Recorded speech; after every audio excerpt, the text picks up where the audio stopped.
Alright, here is a request from Luke. Hello, Luke. That's your name now. Luke, if that is your name, can you let us know and I'll change it to Carl. He wanted a Venom comic, so here is one that I got for free with an order that will disappoint him because Venom isn't in it and the art is pretty poor. This is Venom Dark Origines. This was a mini-series written by a redneck, and it retells the origin of Venom. And for this issue, it is all about the human host of Venom, Tom Hardy. And we gone back in time to when he was young. I read this when it came out in trade. I have the trade, I think I've still got it. But I didn't like it.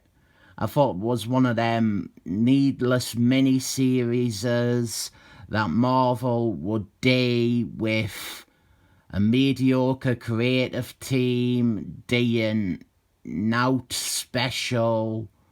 But rereading this issue, it might be because it's like 16 years later, I actually enjoyed some of this or appreciated certain elements.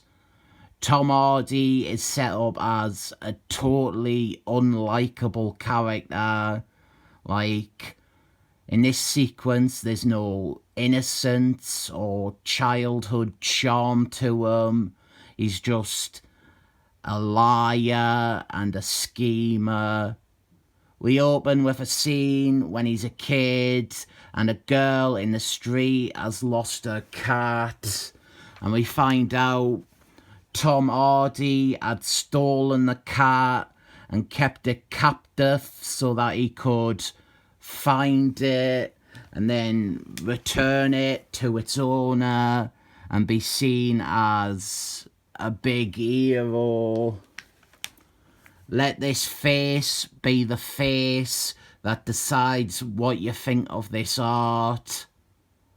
His family, they didn't have a mom because she died while giving birth to Tom Hardy. And his sister is a bitch. And his dad is a bit of a sad sack and not a very present father figure.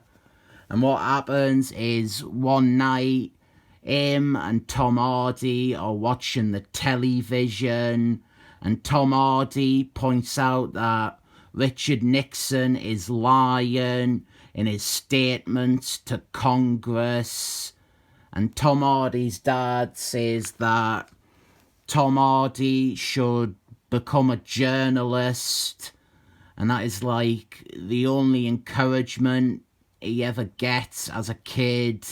So that is what Tom Hardy latches onto, and he ends up driving his life to become a journalist.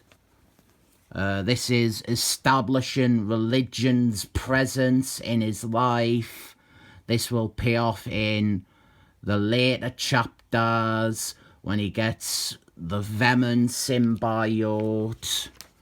Now we are at high school, teenage Tom Hardy, and he is a loser in high school.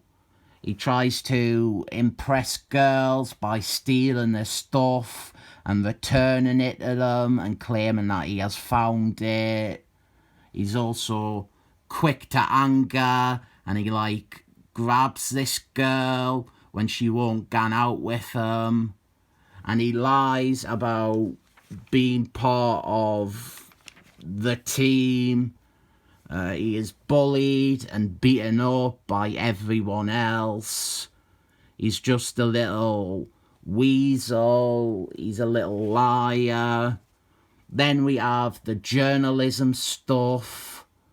And I think all these different elements are maybe kind of interesting, but it starts to become very apparent that all of this is based on or an adaptation of the Stephen Glass story. The writer of this probably saw that film they made with Anakin in it. Tom Hardy, he makes up references and shit like that to get enrolled at a university, but it blows up in his face when the dean tries to contact the newspapers that Tom Hardy claims to have worked at. Stephen Glass, he was a journalist who got exposed as just making up stories and faking references.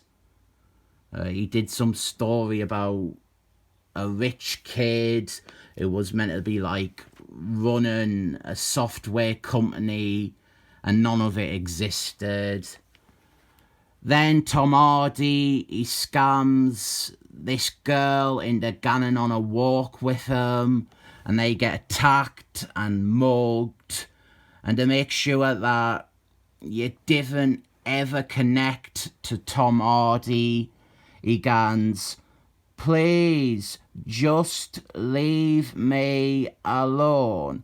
Take the girl. I will not say anything." Lucky for him though, here comes the Spider-Man, and he saves them with his abnormal leg.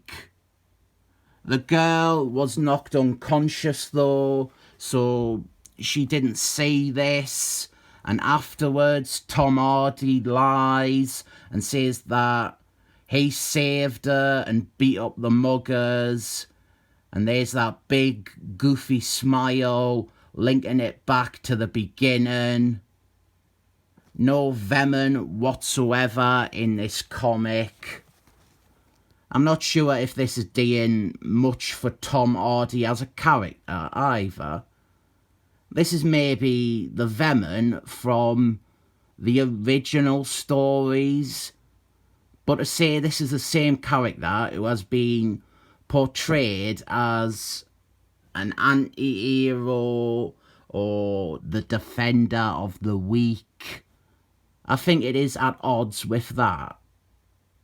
In this, Tom Hardy definitely has a personality disorder. I would say he is a sociopath, or maybe even a psychopath. I don't know, I'm not a doctor. I thought some bits of it were interesting, but maybe just read the Wikipedia article on Stephen Glass instead. 7 thumbs up.